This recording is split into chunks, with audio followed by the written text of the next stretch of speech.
right away. Sure, go ahead.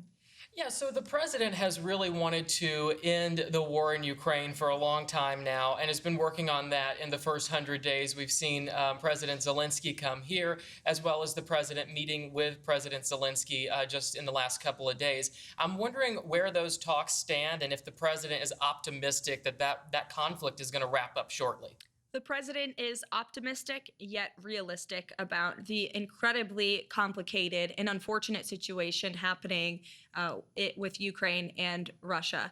First of all, this is Biden's war. It would have never started if President Trump were in office.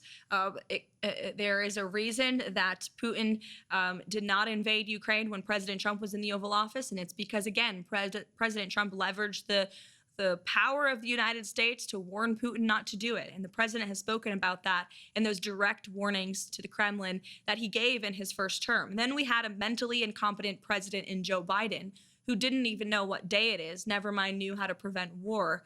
And the entire world took advantage of that and took advantage of America's lackluster leadership abroad. And so we've had this terrible war. The president talks about it all the time. He's briefed on it constantly.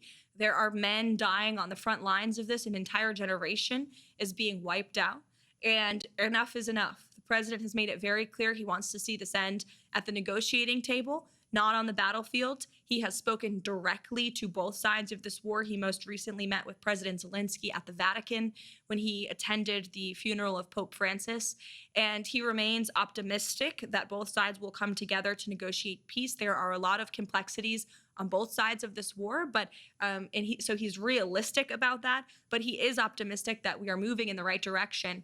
And if you just take a step back and look at where we are now, where you have concessions from both sides publicly, where you have ceasefire proposals from both sides. The president's made it clear he wants a permanent ceasefire first, but you actually have the United States talking to Russia. You have the United States talking to the Ukrainians on a daily basis, communicating with both sides.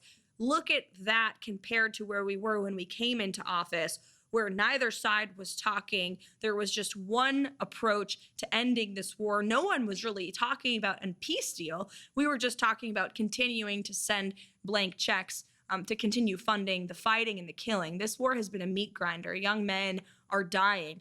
Women and children are dying as a collateral result of the military conflict, and the president wants to see it end as quickly and soon as possible. And I can tell you, watching firsthand, he has exuded a tremendous amount of effort into this war.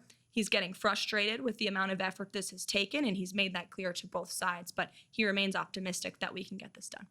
Brendan. I was wondering.